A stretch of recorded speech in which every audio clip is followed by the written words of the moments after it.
नमस्ते। स्वागत है आपका एक नए ब्लॉग में। आशा करते हैं आप सब परिवार सुरक्षित होंगे। तो आज मैं फिर आया हूँ आपके सामने एक नई स्टोरी लेकर के, अपने एक पुरानी रोड ट्रिप की जो हमने 2019 में की थी। तो चलिए शुरू करते हैं।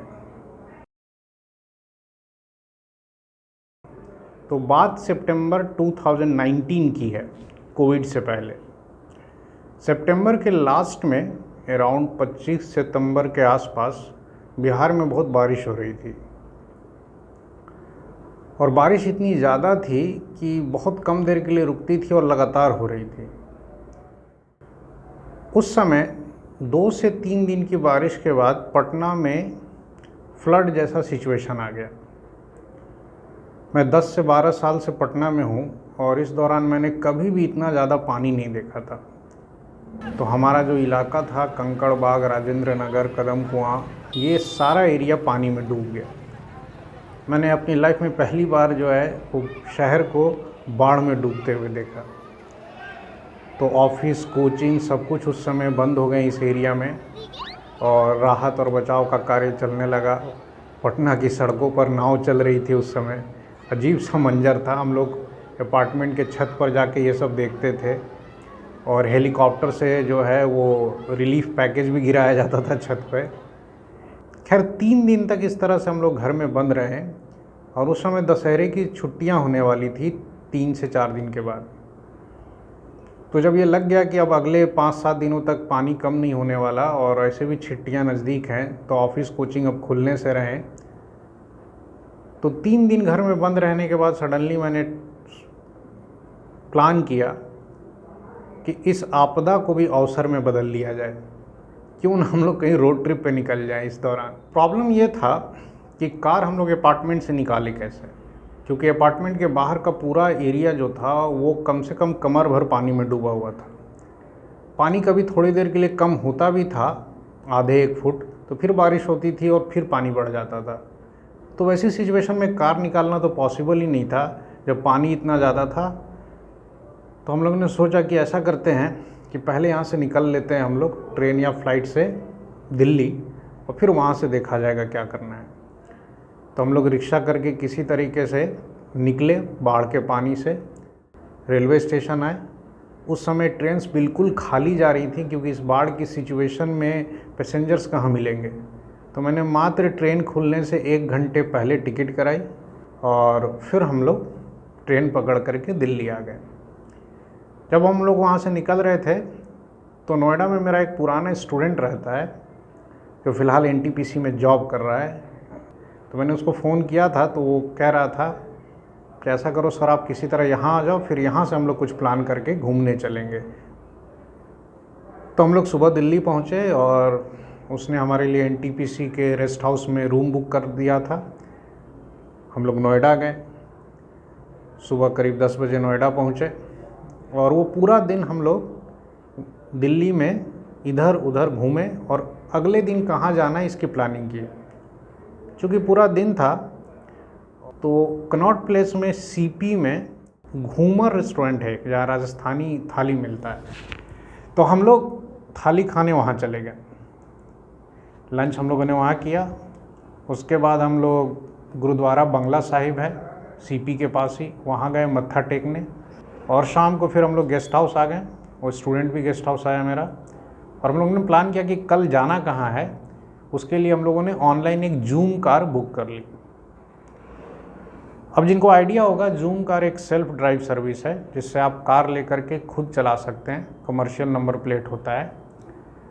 तो हम लोगों ने 6-7 दिनों के लिए जूम कार बुक कर ली, और प्लान किया कि हिमाचल चलते हैं। लेकिन तब तक ये भी नहीं श्योर था कि ये 6 दिनों के लिए हिमाचल में कहाँ जाना है।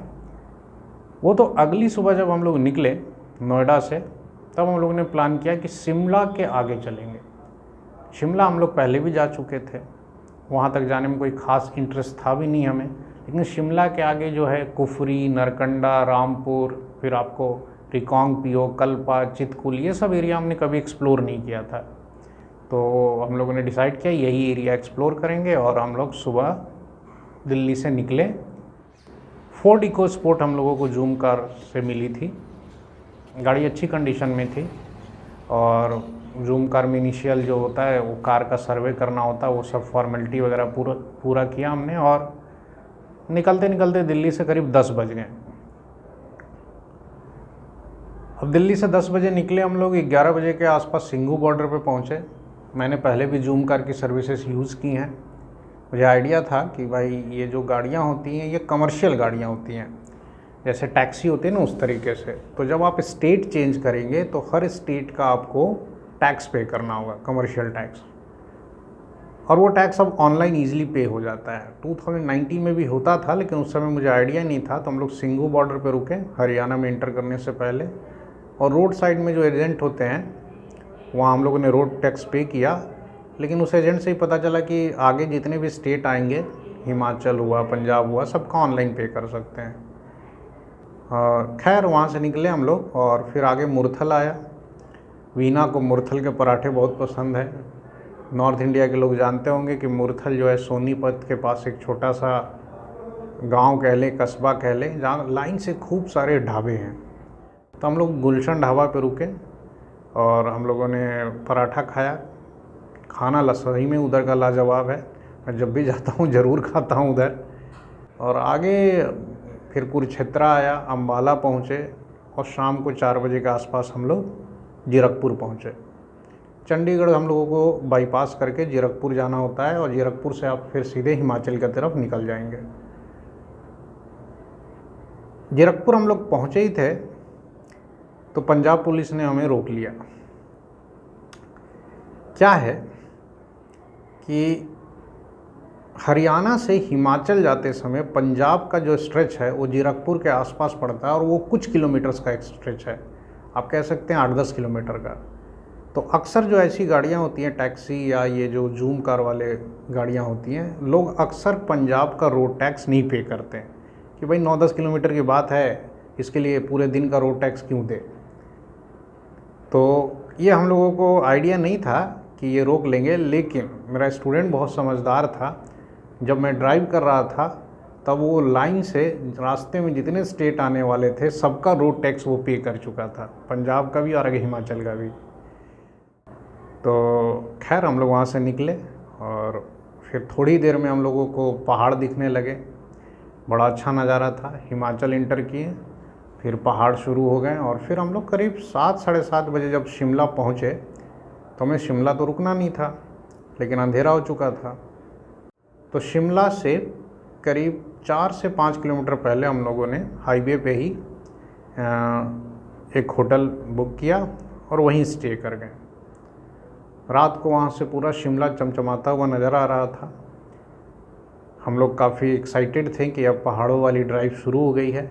यहाँ तक तो हम लोग पहले भी आ चुके हैं, अब इसके आगे जाएंगे, क्या देखने को मिलेगा, क्या एंजॉय करने को मिलेगा, ये सब सोच करके हम लोग बहुत खुश थे। अगली सुबह उठे, अर्ली मॉर्निंग हम लोग 7 बजे शिमला से निकल गए। आगे कुफरी के पास हम लोगों ने फिर ब्रेकफास्ट किया एक ढाबे पे, और चूँकि अक्टूबर का महीना स्टार्ट हो चुका था, उस दिन 3 अक्टूबर था, तो हल्की सर्दी भी थी। तब हमें एहसास हुआ कि हम लोग जिस एरिया में जा रहे हैं वहाँ टेम्परेचर 4 से 6 डिग्री तक जा सकता है। हम लोग उसके लिए तैयार नहीं थे, क्योंकि हम लोग एक तो घर से बहुत कम सामान लेके चले थे बाढ़ की वजह से। तो रास्ते में थियोग पड़ता है नरकंडा के पास, थियोग में हम लोगों ने एक रोड साइड दुकान से जैकेट्स ले लिया, सबके लिए जैकेट्स ले लिए, नॉमिनल प्राइस पे मिल गया। और प्लान भी यही था कि थोड़ी 2-4 दिनों के लिए यूज़ करना है, तो कोई बहुत अच्छे ब्रांडेड जैकेट्स की ज़रूरत नहीं है। तो जैकेट्स ले लिए हम लोग, श्योर हो गए, फिर आगे चले। आगे रामपुर बुशहर आया, रामपुर बुशहर तक रोड जो है चौड़ी है, शिमला से आराम से 2 ट्रक्स पास होती हैं। शाम को करीब 3:30 बजे हम लोग किन्नौर डिस्ट्रिक्ट एंटर किए। किन्नौर जो है वो बड़ा खूबसूरत डिस्ट्रिक्ट है हिमाचल का, और किन्नौर में ही कल्पा, रिकांग पिओ, चितकुल वगैरह पड़ते हैं। सड़क काफ़ी पतली थी और बड़ा संभल के चलना पड़ रहा था, मज़ा भी आ रहा था। और किन्नौर पहुंचते ही हमारा स्वागत हुआ बारिश से, तो हम लोग बारिश में ही ड्राइव करते हुए चल रहे थे। और ऑफ कोर्स उस एरिया में चूँकि सड़क पतली थी तो ड्राइव काफ़ी स्लो थी, प्लस नज़ारे इतने अच्छे थे, व्यूज़ इतने अच्छे थे कि हम लोग बार बार रुक करके फ़ोटोग्राफ्स ले रहे थे। तो काफ़ी सारा टाइम हमारा इसमें चला गया और करीब 6:30 के आसपास हम लोग NH5 पे थे, जहाँ पर चितकुल के लिए टर्न आता है। चितकुल इंडिया का लास्ट विलेज कहा जाता है, लेकिन उस रूट में अंधेरे में जाने में डर था क्योंकि वो रूट काफ़ी डेंजरस है, मुझे आइडिया भी था। तो हम लोगों ने उस दिन प्लान किया कि आज रात को कल्पा रुकते हैं। अब कल्पा जो है रिकांगपिओ के ऊपर एक छोटा सा हिल स्टेशन है, तो हम लोग NH5 से रिकांगपिओ की तरफ मुड़ गए और करीब रात को 8 बजे हम लोग कल्पा पहुंच गए। एक होटल लिया, हम लोग स्टे कर गए। अब रात में तो कुछ पता नहीं चला वैसा, लेकिन सुबह सुबह मैं जब उठा 6 बजे और मैंने जब खिड़की से पर्दा हटाया तो जो मैंने सामने देखा वो बयां करने लायक नहीं था। इतना खूबसूरत नज़ारा, हिमालय की चोटियाँ बर्फ़ से ढकी हुई, डायरेक्ट रूम से दिख रहा था। तो मैंने वीना को उठाया, बच्चे दोनों सो रहे थे और हम लोग फिर जैकेट वगैरह डाले। काफ़ी ठंड थी, करीब 5-6 डिग्री के आसपास टेम्परेचर था और हम लोग वॉक पे निकल गए। और हमने 1 किलोमीटर के वॉक में खूब सारी फ़ोटोज़ ली और वहाँ से जो नज़ारे थे वो सही में लाजवाब थे। मतलब लगा कि कल्पा आना एक बड़ा अच्छा डिसीजन रहा। कल्पा एक छोटा सा गांव है, वहाँ कुछ होटल्स हैं, कुछ ज़्यादा कुछ है नहीं घूमने को, लेकिन लोग जो है रेस्ट करने के लिए और इन्हीं व्यूज़ के लिए वहाँ जाते हैं। बगल में एक सेब का बगीचा भी था, तो वीना बगीचे में भी घुस गई और बगीचे वाले से परमिशन लेकर के हम लोगों ने 2-4 सेब भी तोड़े वहाँ से। अच्छा एक्सपीरियंस रहा। लोकल लोगों से भी बात किया कि आपके पहाड़ों में लाइफ जो है कितनी डिफ़िकल्ट है, तो उन्होंने बताया कि 4-6 महीने तो यह बर्फ़ से ढका रहता है एरिया, नवंबर-दिसंबर से लेके फरवरी-मार्च तक। और अगर आपने एक मूवी देखी है हाईवे, आलिया भट्ट की, तो उसमें ये रूट दिखाया गया है। कल्पा रिकांगपिओ वाला जो रूट है, रामपुर बोशहर के आगे किन्नौर डिस्ट्रिक्ट, बहुत अच्छे से उस हाईवे मूवी में दिखाया गया था। तो हम लोग कहीं ना कहीं उस मूवी से भी इंस्पायर्ड थे कि जिस रोड पर आलिया भट्ट और रणवीर गए थे उसी पर हमें भी जाना है। खैर, अगले दिन हम लोग फिर कल्पा में स्टे करने का वैसे प्लान नहीं था, तो हम लोग सुबह 9 बजे ब्रेकफास्ट करके चेकआउट कर गए और उस दिन प्लान था चितकुल जाने का। तो हम लोग कल्पा से फिर नीचे उतरे, रिकांगपिओ होते हुए NH5 आए। तो 10 बजे के आसपास हम लोग NH5 से सांगला चितकुल के लिए टर्न लिए। वहाँ एक डैम भी था। अब यहाँ से सांगला या यूँ कह लें चितकुल की ड्राइव करीब 2.5-3 घंटे लगते हैं। डिस्टेंस ज़्यादा नहीं है, बट पहाड़ी रास्ता और काफ़ी सकरा रास्ता है। मेनली जो है ना NH5 से जो सांगला वाला रूट है वो बहुत डेंजरस है। वो इतना पतला रास्ता है और उस पर इतना सीधी चढ़ाई है कि उसमें अगर सामने से कोई गाड़ी आ गई, दूसरी कार, तो आपको साइड देने में नहीं बनेगा। तो वहाँ ड्राइव करते समय पूरा वो ध्यान दे के चलना पड़ता है कि अगर कोई गाड़ी दूर से दिख जाए तो आप पहले ही जहाँ जगह मिले, पहाड़ों में कट्स बने होते हैं, वहाँ साइड दे दें। क्योंकि एक तरफ सीधी खाई, आपका एक टायर ज़रा सा अनबैलेंस हुआ और आप कहाँ चले जाएंगे आपको पता नहीं चलेगा। और एक तरफ सीधा पहाड़, बीच में एकदम पतला सा 10 से 15 फुट का रास्ता। खैर, हम लोग सांगला पहुँचे। उस ड्राइव को करने में मज़ा भी आया, डर भी बहुत लगा। इतना डर था कि वीना तो कार से ही नहीं उतरी रास्ते में। हम लोग तो एक जगह 2 जगह रुक करके फ़ोटोग्राफ्स भी लिए। बट सांगला के बाद फिर रूट अच्छा था। अच्छा तो नहीं कहेंगे, पहाड़ों वाला ही था, लेकिन उतना डेंजरस नहीं था। तो फिर आगे बहुत सारे झरने वगैरह भी आते हैं, वाटर क्रॉसिंग्स भी आती हैं, आराम से 4 इको स्पोर्ट निकल जाती है। और फिर हम लोग दोपहर में 1:30 बजे के आसपास चितकुल पहुँचे।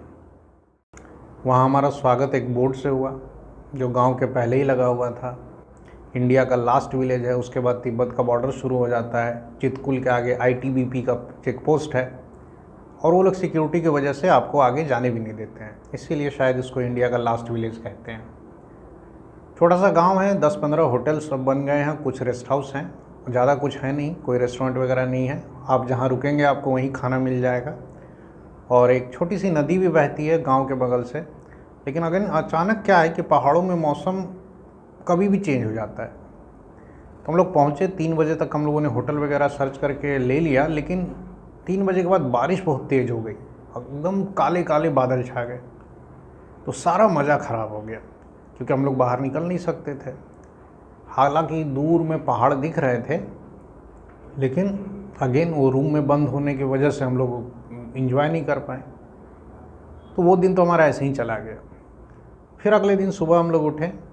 अब वहाँ जो हम लोगों ने नज़ारा देखा ना, वो लाइफ टाइम एक्सपीरियंस है। बर्फ़ से ढके हुए पहाड़, बहती हुई नदी, और उस नदी का पानी इतना ठंडा कि आप हाथ छुओ तो करंट लग जाए। हम लोगों ने खूब सारे फ़ोटोग्राफ्स लिए, और अभी तक के जितने भी हिल स्टेशन या पहाड़ी जगहों में गए हैं उसमें से मैं चितकुल को one of the best place मानता हूँ रिलैक्स करने के लिए। तो हम लोग वहाँ घूमे, अच्छा खासा टाइम स्पेंड किए। तो चितकुल में व्यूज़ एंजॉय करने के बाद it was time to return. हम लोगों की प्लानिंग थी कि आज किसी तरह से शाम होते होते शिमला पहुँच जाए। तो हम लोग 9 बजे के आसपास चितकुल से चेकआउट करके निकल गए। फिर चितकुल से NH5 आने में सांगला वाला वही रूट मिला, काफ़ी डेंजरस रूट। तो जाते समय जितना डर लगा था आते समय उतना नहीं लगा, क्योंकि एक बार आप उस तरह के रोड्स पे चल ले और अगले ही दिन लौटना है तो थोड़ा डर कम हो जाता है। रास्ता थोड़ा देखा देखा सा था। फिर हम लोग रास्ते में रामपुर पहुँचे दोपहर में। रामपुर में हम लोगों ने लंच किया, और रात होते होते करीब 8 बजे तक हम लोग शिमला पहुँच गए। शिमला में हम लोगों ने एक होटल ले लिया और वहाँ स्टे कर गए। अगले दिन सुबह शिमला से उठे और चले हम लोग, और अगले दिन शिमला से चल करके हम लोगों को शाम तक दिल्ली पहुँचना था। काफ़ी रिलैक्स ड्राइव था। रास्ते में हम लोग कुरुक्षेत्रा के पास एक सांझा चूल्हा करके ढाबा था, वहाँ रुके, क्योंकि उस एरिया में जब भी जाओ तो हम लोग वहाँ के पंजाब और हरियाणा में जब भी जाते हैं तो वहाँ के ढाबों पे ज़रूर खाना खाते हैं। खाना खाया हमने, काफ़ी अच्छा खाना था, और करीब शाम को 6 बजे तक हम लोग दिल्ली पहुँच गए। दिल्ली में हम लोगों ने एक दिन स्टे कर लिया। उस दिन शाम को होटल में रुक गए, और अगले दिन सुबह 8 बजे हमारी फ़्लाइट थी दिल्ली से पटना के लिए, और हम लोग अगले दिन 7 अक्टूबर था, पटना पहुँच गए 11 बजे तक घर। तो ये वो कहानी रही कि किस तरीके से हम लोग बाढ़ में फंसे हुए थे, और कोचिंग और ऑफिस बंद होने की वजह से कुछ नहीं कर पा रहे थे। तो हमने उस आपदा को भी अवसर में बदल लिया, और उस टाइम भी हम लोग घूमने निकल गए, भले ही अपनी ही गाड़ी से ना।